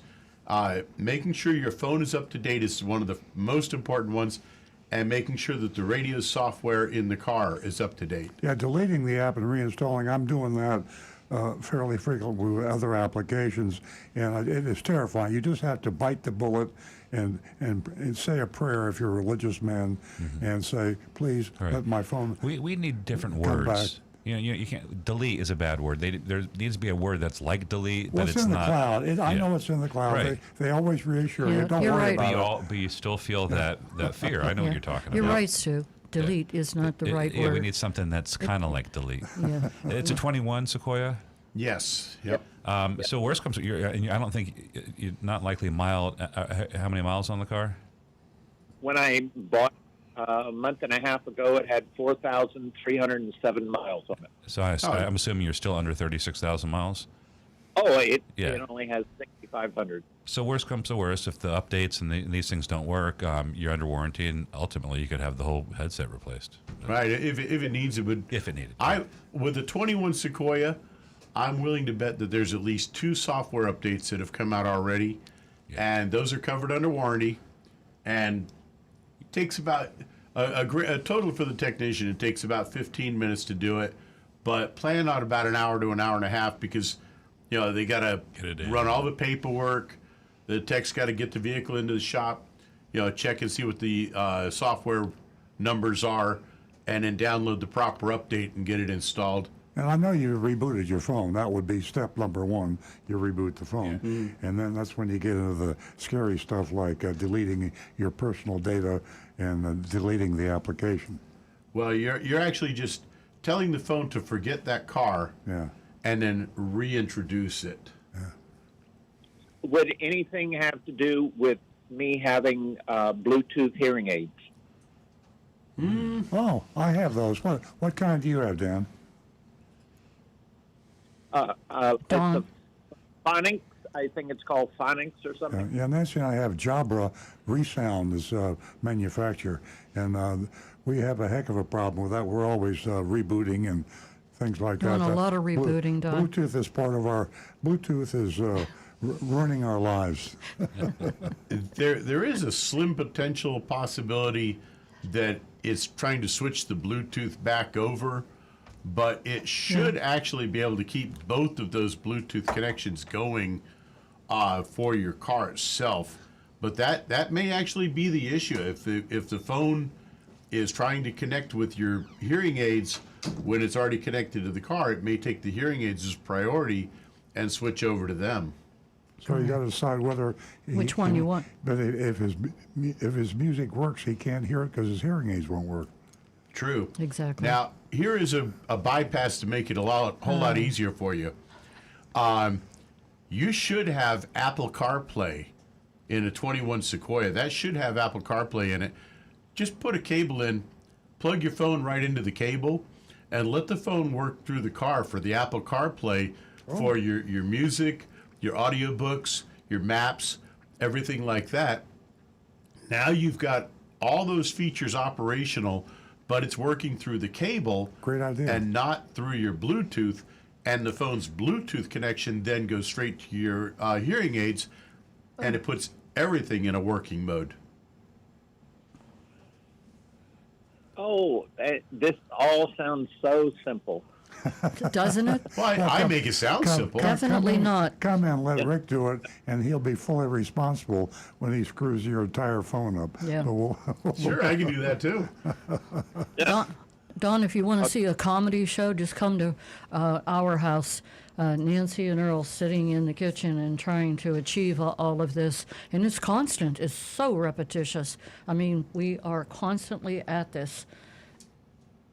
Yeah, and I don't have a little 4-year-old living in my household to do all that kind of.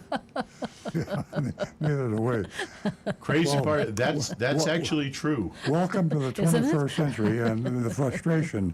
Who would have thought 20 years ago we'd be talking about, reboots and all that kind of stuff. But that's part of life. Yep. And Elaine, I've dealt with Elaine, and I will tell the heirs that she is a fantastic. Thank you. Thank you, but she is. We love her. Thank you so much, Don. Okay, have a good day. You too. Give us a call again. If you didn't hear earlier, we have a special guest coming into the studio, and his name is Charlie, and he's from Big Dog Ranch. He's got 4 legs. And you I think. need to tune in and take a look. And if you choose to adopt a dog from Big Dog Ranch, you can go to Big Dog Ranch. You can go to Big Dog Ranch Rescue. Big Dog Ranch Rescue. And you'll have all the information you need right there. Okay, the phones are on hold for a little bit, and I think we'll go to Rick. Well, let's see what we got here. Got a few points back from, this one from Donovan. I did want to mention, he says, on the idea of GM switching over to the Tesla connection and using the same exact charging connector that Tesla uses. He says this is such a big deal with GM and Ford switching to the Tesla NACS connector that it's likely that every other automaker will do the same. Right. He says, I would strongly advise not to buy an EV from any brand who has not said that they are going to switch to that particular designated connector. Which is another reason why you're going to have to, because a lot of people are thinking just like that. Excellent point, Donovan. Thank you. He says, cars using the CCS connector already have a horrible charging experience, and now there's likely to be very little investment into those CCS networks. Cars would have to have a software update just to support an adapter that would go from the CCS to the NACS type adapters. Let's see, and Johnny comes in to say, yeah, they must have designed the clunky CCS connector to feel like a gas pump.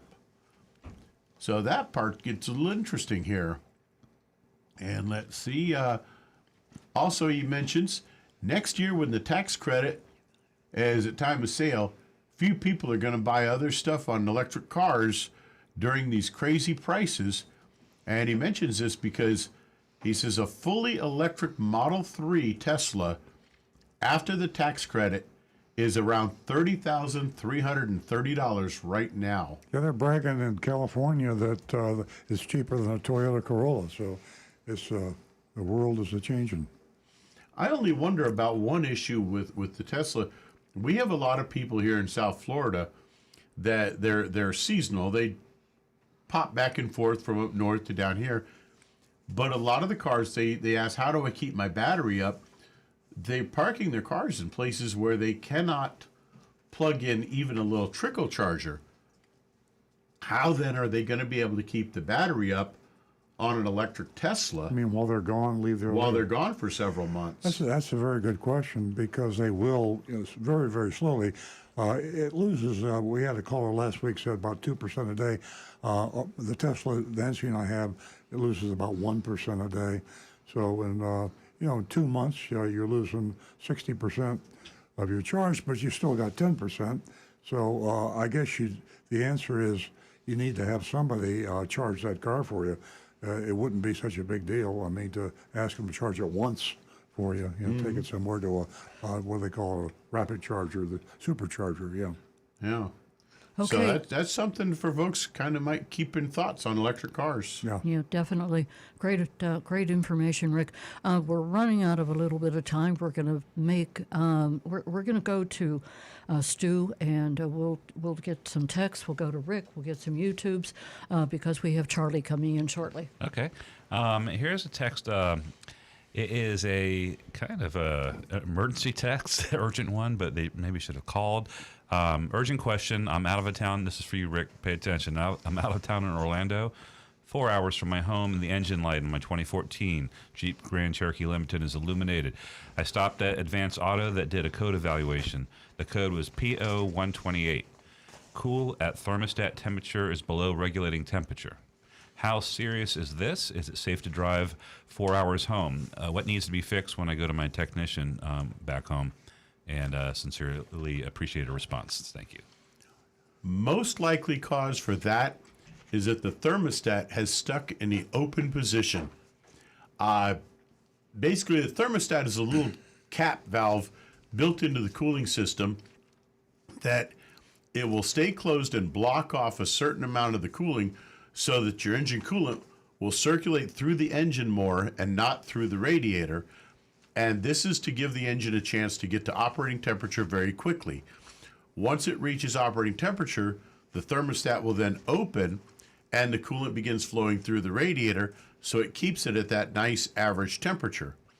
If it gets stuck open, the car takes a lot longer to reach proper operating temperature, but it's not what I would call a breakdown issue. It's not going to leave you stuck alongside the road, right? And it's not going to overheat the engine. It's going to take too long to get hot enough. Yes. It's not going to get too hot and break down. I just Googled that, and I'm saying mixed, contradictory Googles. I'm saying the system is running too lean, and the coolant issue, both for the PO 128 for a Jeep. So, numerous things could trigger that. System running too lean can also cause that, meaning that you're getting too much air, not enough fuel, and there again, the car is not able to get its operating temperature to properly regulate. The main thing I would do in that case, I would clear the code, drive home, watch and see if it comes back, but I would also just keep an eye on the temperature gauge to make sure that your temperature stays in a reasonable manner on it. So he's okay driving home 4 hours? I think so, yes. Okay. Well, I hope you hadn't change your plans, but it looks like you can make it home. So thanks for texting. We're all caught up on text here. Okay, Rick. Well, I got one here. As a matter of fact, again, Donovan, he says, if a Tesla, the car, sits for a long period of time, it'll go into a super deep sleep and will lose almost zero battery power. If Earl sets a home location and turns off your Sentry mode while at home, you'll lose 0% on your battery power on the Tesla. Wait, with Sentry mode on? With it off. He says turning off Sentry mode. Oh, yeah. I did that when I was driving it. I took it off. I thought it was a really cool function, but it drained my battery ridiculously. Ah. Yeah. So maybe Teslas could make it 6 to 8 months even sitting with and not lose all their battery power. I didn't have the I don't think I have the cooling mode on. Sentry mode. The Sentry mode. Sentry mode? Yeah, it's the security feature. Yeah. Oh, I did have the Sentry mode on. Oh, I did, yeah. If you did, it's going to drain your battery. Oh. Yeah. Okay. Oh, it's under the I security learn more on the system. show You than go my to listeners. security. Yeah. And then, okay. Yeah. I'm going to come in here and just listen. I'm not going to talk anymore. That's amazing. Wow, that is fantastic information. And then one other here from James Fronte. He says, what are your thoughts on the long-term reliability of the new 2023 Subaru Ascent Touring? My opinion on Subaru is A+. If they could build more cars, they would probably take over the market, because for some reason they have just, instead of caring about being number one, they have concentrated on quality so much that they have made an incredible car that almost nobody knows about. And they got incredible commercials, too. Their commercials are great. Fantastic. My best friend was looking at cars, and came back to me looking for Toyotas, but he was also looking at Subarus, and he asked me what I thought, and I was honest like I am on the show, and I told him I rented a Subaru up in Philadelphia, and I thought it had surpassed Toyotas on certain things, and it was a fantastic car, and I'd love to drive one. Yeah. And he bought one. Yeah. Super out there. Quality, number one. Okay, do you have Yes, any? Consumer Reports, they are recommending like all of them, I think. Subaru Outback, the Solterra. What was the question? What was that model? Do you know? The Ascent Touring.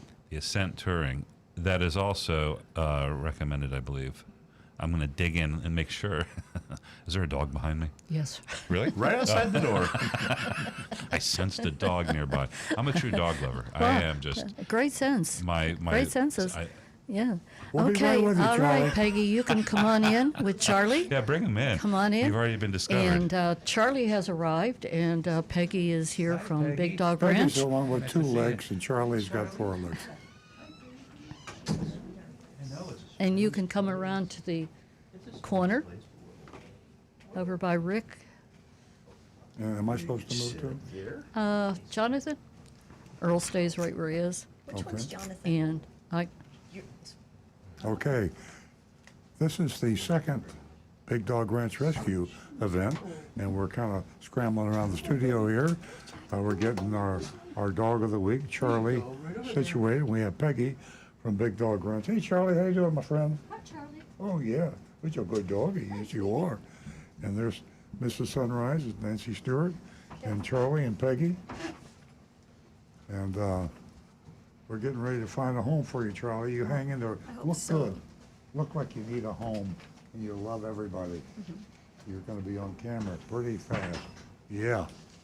So this is very exciting, and we're almost ready. And I think that, where did Rick go? He's right behind you. Oh. Jonathan. Yeah, Rick's a cameraman. So be patient with us, folks. We're just learning here to get everything done right Yeah. here. And I wish Charlie were a little taller. You can't reach the mic. So, well, you got the camera's on him. Okay, yeah, camera's on him. Got a great tongue, got a great tail. Love your scarf, Charlie. And Charlie, hi. Are you a Pisces? There. I heard you were. Let's keep it on Charlie born Cam. February. Now we can gab all we want as long as we can see 21st Charlie. is your birthday, huh? Wow. You're beautiful. All right, so tell us about Charlie. What's his story? Well, good morning. Charlie is a 2-year-old hound mix, weighing in at about 55 pounds. He is just an all-around great dog. He comes to us from Georgia. He loves to walk on the leash and take his walkies. He's great with other dogs, loves to play with other dogs. I think he would be great in a home with children. Toddlers may be a little bit much for him, only because he likes to give stand-up hugs, and it might knock them over. But he's a cuddle bug. He's just an all-around great pup. And I like the way he wags his tail. He's showing all his love and emotion. He loves attention. He loves Uncle Earl here. He's just staring up at him. I bet he loves to have his belly rubbed too. he's a little bit, he's just a little bit shy when you first meet him, but once he knows you, he'll be your best friend. He loves to cuddle. Charlie's looking for a forever home. Honey, why don't you come over here and sit here so you can see Charlie up close? Okay. Hey, Charlie. You handsome boy. Okay, we'll change. Oh, let's not forget this is a radio show. Hey.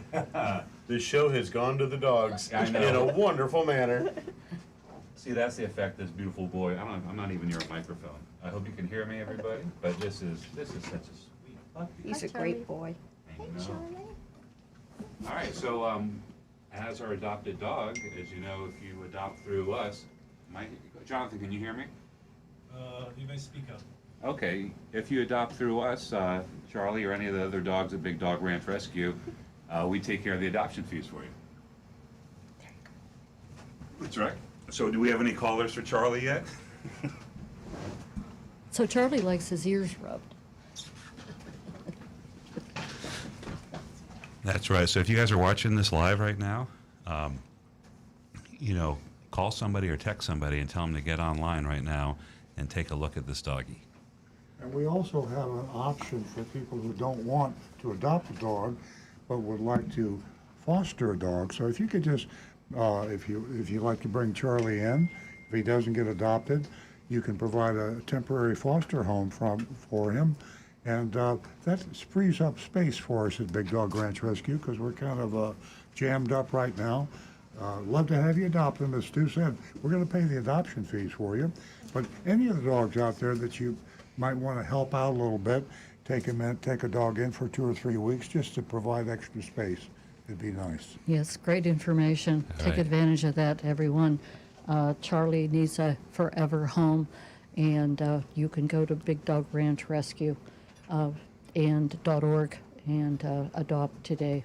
All right. Thanks for coming out, Peggy. Thanks for That was having us. awesome. Peggy, can I ask you a question? Yes. Where are the other locations for Big Dog Ranch? I know we're in Loxahatchee, but... Alabama is our Alabama. other facility. What part of Alabama, do you know? What's that? What part of Alabama? I'm not sure, to Yeah, be honest. so it's a big facility. I know Very that, big. It's yeah. fairly new. Yeah, very good. So you folks in the Alabama area, we just Google Big Dog Ranch Rescue. We have a very large facility in Alabama, and I believe there's even talk about another facility. So Probably. we are growing. Growing, gangbusters. We bring dogs in, by the way, from all over the world, Puerto Rico, China. Where there's a problem, where dogs have a problem, we're there. We fly them in sometimes, and we put them up at the ranch. There they are. Okay. All right.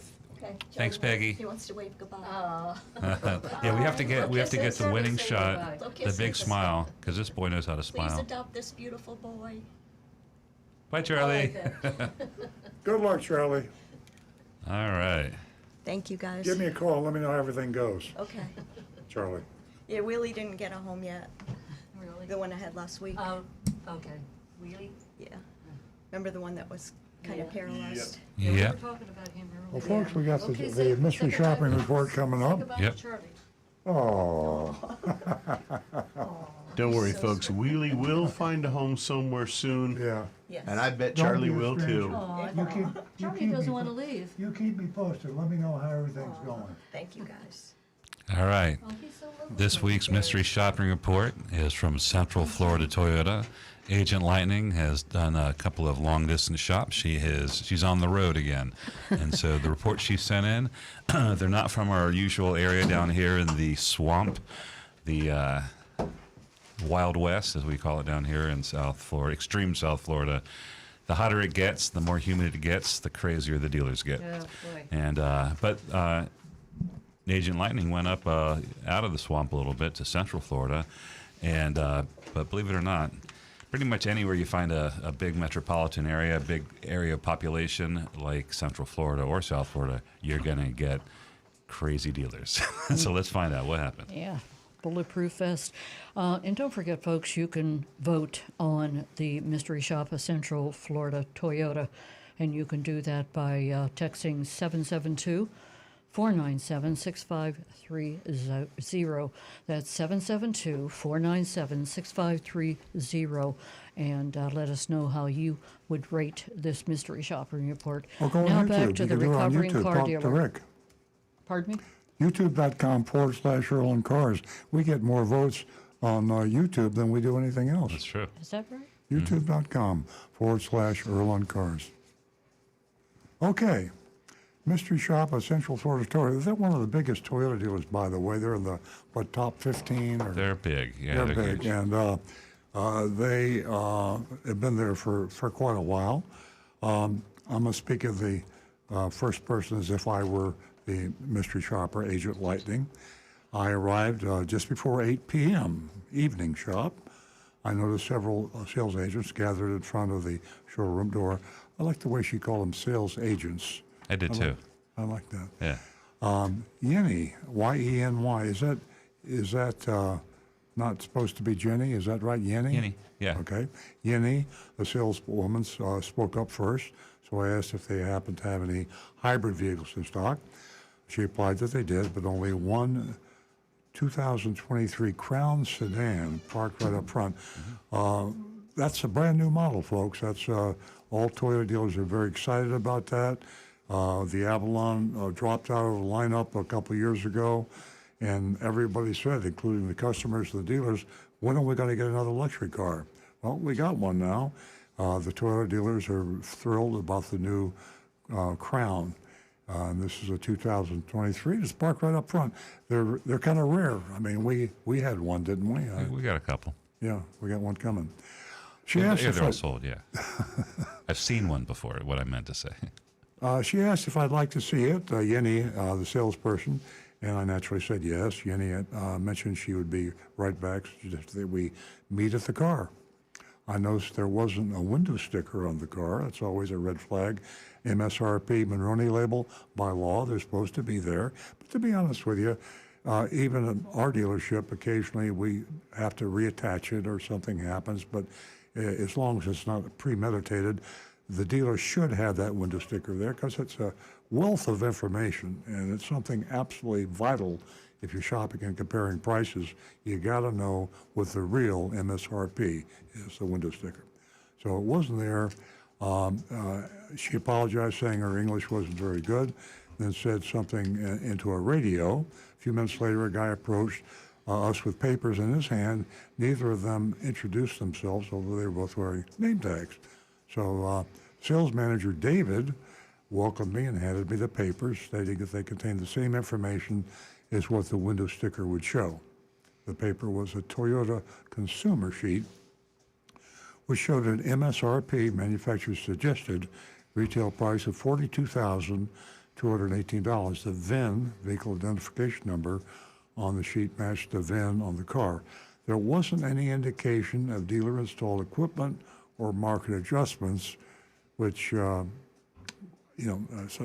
car just got there. It may... But when they come in, they come in with the Monroney labels attached. The dealer doesn't put it on. You have to take it off, right? Somebody took it off, probably for delivery, like it was sold and maybe the deal didn't go through and they didn't put the sticker back on. That's true, too. But they're not supposed to take it off. Only the customer legally can take it off. Technically, it's supposed to be on the vehicle at the time of delivery. Frankly, most dealerships don't do that because it takes a while to get it off, and the customer wants to get the car, and long story. I asked about it being a hybrid because based on my research, I thought all hybrids had blue in their logos. I didn't even realize that myself. I'm a Toyota dealer. Well, not all hybrid. Toyota Yeah, was doing yeah. it. Not all non-Toyotas. Yeah. Toyota was making everything blue. Yeni explained that this car is exclusively a hybrid and is similar to the Avalon, but in hybrid form. This is true. There are no non-hybrid versions of the Cross. Yeah. Crown. Crown. Sorry. David- CRO. I'm close. Dave assured me that I was in very good hands, tapped Yeni on the shoulder, saying she's the best. However, I was never offered a test drive. That's not right. I mean, you should be offered a test drive. Yeni suggested we go inside so she could work out some numbers. David mentioned that their inventory is quite low and asked if I would be interested in a pre-owned vehicle since they didn't have very many new cars. I declined, emphasizing that I really wanted a new car. He then asked me if I was trading anything in, to which I replied no. He seemed disappointed, and you're always disappointed. Car dealers, salespeople, always want to have a trade-in for a lot of reasons. First of all, used cars are such low supply now. Car dealers literally need used cars really bad. Of course, they said that before they really needed them that bad, so now it's a question you're doubting their integrity. But the truth is now, your trade-in is worth a lot of money. They want your trade-in badly, and it's a good tool for you to use to negotiate the best price you can. But you always should get competing prices on your trade-in. Once inside, Yeni had me sit at a high-top desk, asked for my license and contact information. She then excused herself to speak with her sales manager. About 5 minutes later, she returned with a sales worksheet, a standard worksheet, in her hand before showing it to me. A worksheet is something preceding the vehicle buyer's order. Why? Because it's not a legal document, and the car dealer isn't obligating himself legally. He can be wishy-washy. He can be a little bit casual about numbers on a worksheet because it's not a legal document. This is my offer. I thought this was interesting. Maybe it had to do with her not being familiar with English. Before showing it to me, she said, "This is my offer." You're the one who's supposed to make the offer. Yeah, good point. I when I read that, I thought it was unusual, and then I thought it was kind of cool. In a way, I'm like, hey, here's my offer. But Yeah, you're right. It might have been a language issue. Literally, it is the dealer's offer, but when you say that, then you set up well, that means that it's not really. That would be firm. really funny. I should ask Agent Lightning to battle on that. She should have said, "This is the price." If you're trying to get a lot of money from the customer, you should say, "This is the price," and make them believe it. But she said, "This is my offer." Proceed to go through the changes on the charges on the sheet. The selling price was MSRP $48,218. Last week I talked about this. It's not the selling price. Why do they call it the selling price? That's why I put it in quotes. They're like air quotes. The selling price. Well, yeah, right. Then they added $4,190, and I love this, total financed aftermarkets. $4,190. Where do they come up with that? Total financed aftermarkets. Then they added a $999 junk fee. I used to call them dealer fees, and they're just additional profit to the dealer and the sales tax. Out the door jumped from, what was it, 51,000? 42,000 was the 42, yeah, original MSRP. 42,000 to 57,000. Wow. That's a quantum leap. Wow. I expressed I didn't want or need the extras labeled as financed aftermarket. WISE, that's the dealer installed accessories. I asked if they could be removed, and he said she would see what she could do, but wasn't sure. I replied, "If you could try and appreciate it, there's no way I'm buying at this price." Then I mentioned that I currently own a Toyota and asked if I would receive a special discount for that. You know. And he replied, "I don't know, but I'll ask." Nice thing about being a new salesperson, in fact, a lot of veteran salespeople pretend to be new salespeople because you tend to feel sorry for them, and you tend to think that they're telling you what they believe, and a lot of people play that game. I'm new at this. I don't think Yeni was. I think she really was. A few minutes later, she returned, accompanied by a different sales manager who sat down while she kept walking. I had 3 people already, 3 different people, dealership people. But he asked me how soon I was looking to buy, since the hybrid in their inventory was the only one available. I replied that I'd been waiting to buy a car for a while, but I couldn't bring myself to pay full price for a car. He informed me that he had a new price sheet and showed me a revised worksheet with the extras removed. This was the same, but with $0 for the total advance aftermarket's out-the-door price, $52,000. So $52,742 versus $57,195, which is a huge drop in just 2 seconds. Mm-hmm. You know, I don't want to buy those. For those timid people, God help them. I mean, when you go in, Get the courage to and say there are no. gullible people, I'm sorry to say, and we talk to them a lot, and we hear them on the show. I hear them, they call me about my blog and things like that. Literally, people believe everything some car people say, and that's what they pay obscene profits to car dealers. So always ask for a better discount. He expressed his desire to make a deal with me that day and asked if we were close to reaching an agreement.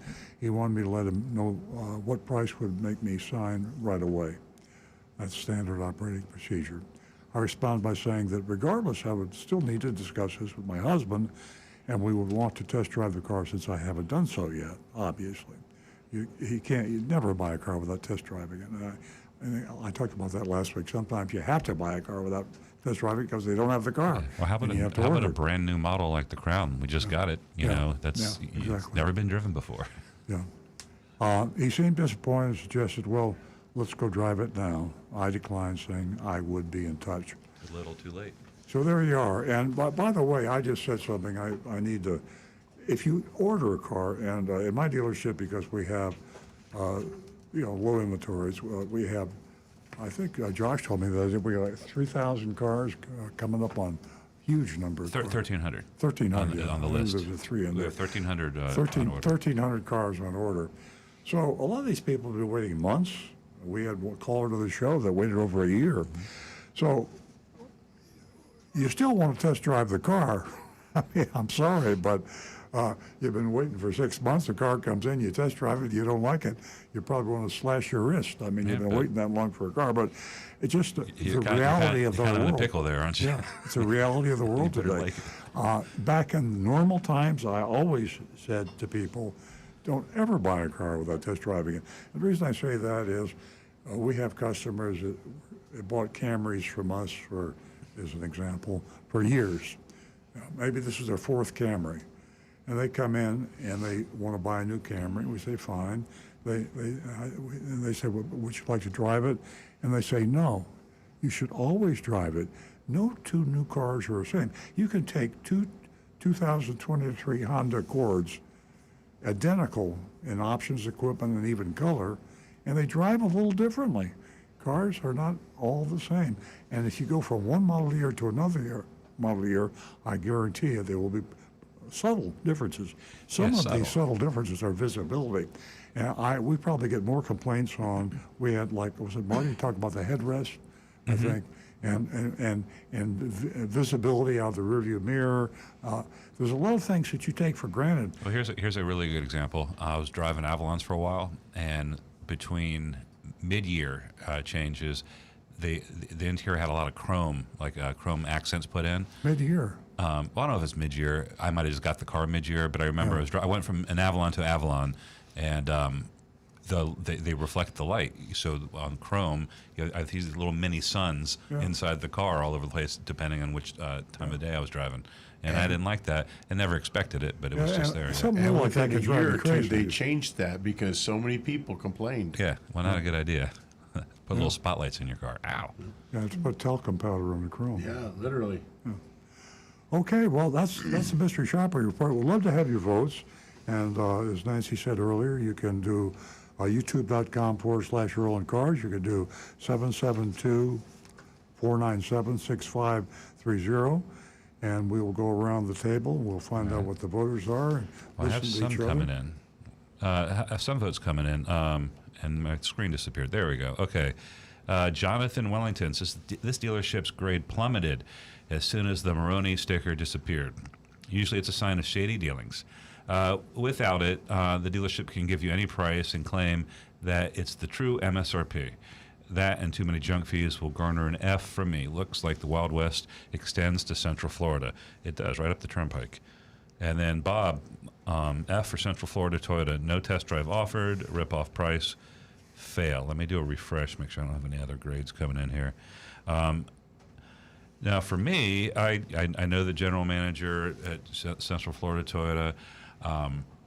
I will say I believe in this case, not having the Monroney label is probable because it was delivered. I don't think they're trying to hide that. The Toyota consumer sheet, while it's not a legal document, if you match the VIN to the car like like Agent Lightning did, you'll see that is the actual MSRP. So and the salesperson, she was new, but she should have said, "I'm sorry," right away. Right. There's no exactly, you know, when yeah. However, there wasn't anything on the car that indicated their big add-on package. I don't even know what was in it. I mean, if it's a market adjustment, if it's equipment, I don't think we really know what it is. So that wasn't on the car. So that was a surprise when she gets to the desk. And then when somebody comes down that quickly, that's called a game that's being played. If they're playing a game, and the game is we're gonna offer, or we're not gonna offer this, we're gonna present this to everybody, and 27% of the people are going to say okay, and they're gonna make $30,000 on the deal, and then the other 70% are gonna say I'm not paying that, and they took their chance. So it's a game. They came down, they dropped their pants, as they say in car dealer parlance, too fast. I'm going to give them a crude term, that is. It is terrible. It just means they've exposed themselves, I think. Only car dealers would. I know. There's so many. I think I'm allowed to say that. Anyway, D for me. Well, one quick note here from Johnny Z. Fradley says Charlie, our dog of the week, comes with no dealer fleas or additional bark-ups. That's right, bark-ups. We didn't have that one. I love Johnny. You're awesome, buddy. We've done the dealer fleas, but bark-ups, that's great. And, okay, from Negan 1, still $10K over the initial price. Not today. D minus. Not quite an F, but very close. Kirk in West by God, Virginia. Central Florida Toyota, horrendous markups, but very limited supply. A D minus. Over here we have, let's see, this quick note from Tom Steckel. I shopped Central Florida Toyota and asked them if they could meet my Earl Stewart quote on a TRD vehicle he was looking at. They said they'd lose money if they sold at MSRP with no fees or add-ons. Wow. That's good. Okay, so James Fronte. So about $5,000 over MSRP with the egregious dock fee and mandatory accessories. Total BS. I don't finance anything, so listing it as financed accessories is presumptive and indicates a bad dealer. D. Tim Gilliland. Well, that elevated quickly. C minus. Tom Steckel. D. Old school ridiculous fees. Plus they don't have anyone as nice as Marlene Levy. No, they don't. Brian Sidlatko, no test drive, no buy, D minus. Mark Ryan, C minus. Johnny Z. Fradley, C minus. Give me $5, C minus for trying to add all those fees and for not having the label and for not offering a test drive before going over the paperwork. Rocky Blockatiel, there should never be a language issue. If you speak 2 languages, be fluent in both if you are in business. D. Myself, I'm gonna kind of go with the crowd and say D. You could probably work a deal there, but you got to be on your toes and be sharp and be on your game. I was going to give him a higher score, but after listening to all that, I'm not. What do you want to hear my score? I got 2 more here. Okay. Casey You want with to a hear my D. score? Yeah. Okay, go ahead. And freaking Florida F from Tim Marini. Yeah, before you vote, I'll tell you what my vote is. Okay. You know, it never ceases to amaze me, and I have to tell you, you know, it's still very disappointing. truly disappointing. And I can't emphasize enough to be informed, to be prepared when you walk into a dealership. And this song and dance, it comes in, it goes, and it just depends on whether you want to play the game or not. And if you do want to play the game, put on that negotiating hat and do your thing. For Central Florida Toyota, F. Yeah, I pulled myself together after listening to YouTube and Nancy. So I'm going to give them a C minus. Whoa. I probably should give them a C. Here, I have too much knowledge. So you're voting about on the curve.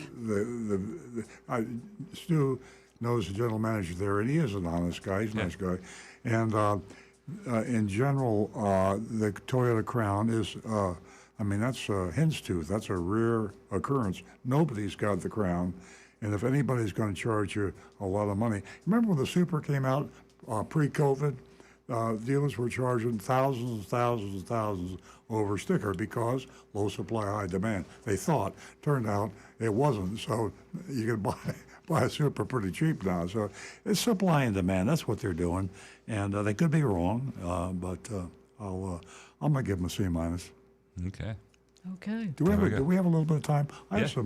I have a little bit of, here's a little factoids I get from, interesting to me, automotive news. Can you believe there's a new electric vehicle coming out with I think it's just a price record. It's called the Faraday, and the sticker is $309,000. I've heard of the Faraday. I didn't know it was that much money. 309 for and here's another little bulletin. This is really cool. Have you heard of we know the Rivian. The Rivian has, I think it's a truck or an SUV, and it makes what they call a tank turn. Yeah. It turns in its own. Okay. Like just by the front wheels go this way and the rear wheels go that way. Well, and if you've got independent electric motors on each wheel, yeah, that's what tanks have. That is how so they cool. They made it in California. They made it illegal because they were tearing up the. The asphalt. Yeah. That would tend to put some friction big there. drag. And I got one more thing I got to say. As a Fiat dealer going back into the 70s, and I've always considered Fiat the joke of the automobile world. And Fiat, pardon me if this is a politically incorrect, fix it again, Tony, Fiat. I mean, they really were bad cars. And they came, and then after I'm a Fiat dealer, they went back to Italy, and I'm stuck with all these tools and parts and probably some Fiats. So they came back again, and that was a joke. Anyway, the second coming of Fiat over here, I bet you can't guess how many Fiats were sold in the United States in the last 3 months within here. No. What would you say? 12? Oh, you're low. Huh? He's low? 27. I guess this isn't so low. 138. I don't know. Wow. In the last 3 months? In the whole United States in 3 months. In 3 months. That's not good. Okay. Ooh, Automotive news did me wrong this week. You know that, don't you? I didn't get my subscription. Yes. One quick note from Robert Gardner. He says, the Big Dog Rescue is in Shorter, Alabama, between Auburn and Montgomery on I-85. Oh, great information. Shorter. Shorter, Like I said, Alabama. Is in Shorter, Alabama. It's easy to remember that, but we have big dogs. Big dogs in Shorter, Alabama. In Okay. Shorter, Alabama. That's how I remember that. That's awesome. Little play on words. Folks, thanks so much for joining us today. As I always tell you, you're a big part of the show. And I also want to mention Charlie. If you want to adopt Charlie, you can adopt, he's our featured dog of the week. All fees are paid, and you can go to Big Dog Ranch Rescue, the website, and www.bdrr.org. Also, here's Earl's Confessions of a Recovering Car Dealer. You can go to earlsbook.com for the book. And remember, all proceeds go to the Big Dog Ranch. Thank you again for joining us. Have a great weekend. We'll see you right back here next week at 8 a.m.